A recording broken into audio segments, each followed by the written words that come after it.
วัสดีครับมาชมอันตำดาวเนาะก็ตำดาวของวันที่21เนาะครับเนาะว่าออกยังเนาะผลออกก็คืออยู่นี่เนาะเดี๋ยว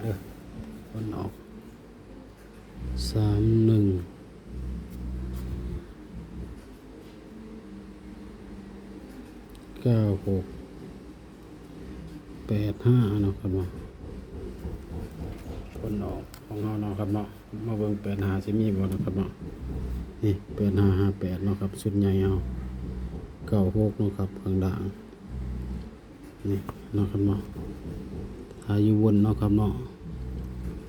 เขาแต้มอยู่เนาะครับนี่ชุดน้อยเฮาก็เขา96อยู่เนาะครับเนาะตัวนี้59เนาะครับบ่มาครับมันมา58เนาะ85เนาะครับเนาะมาเขาจะมาเฮ็ดดักหน่วยดัก10ใบเนาะครับเนาะมื้ออื่นเฮาจังสิมาตัดให้แบบนี้เนาะครับเนาะให้มันเดือนน้อยๆแบบนี้เอาตามบ่งเนาะครับเนาะตามแต้มตัดด้วยแต้มเนาะครับเนาะเทื่อก็บ่มาแต้มเนาะแต่ว่าชุดใหญ่นี่เขารุด2งวดมากขึ้นเนาะครับเนาะตัวนี้เนาะครับเนาะ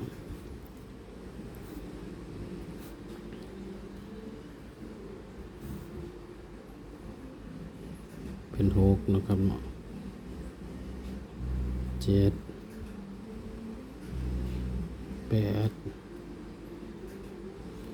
8บวก3ได้1นะครับเนาะ2 3 4เนาะครับเนาะดักหน่วยดัก10เราจะมาเฮ็ดแบบนี้เนาะครับเนาะดักพัน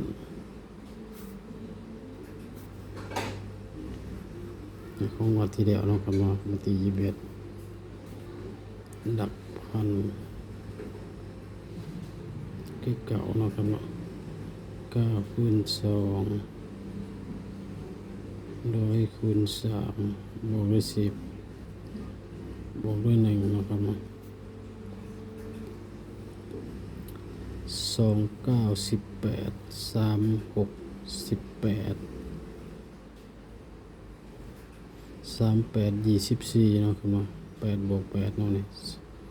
29 18 36ก็18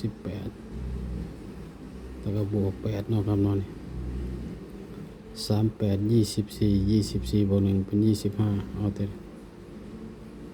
5บวก2 7 8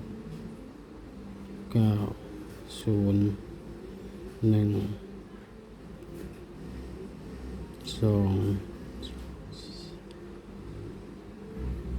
3เนาะครับเนาะดักหน่วยดัก10เนาะครับเนาะ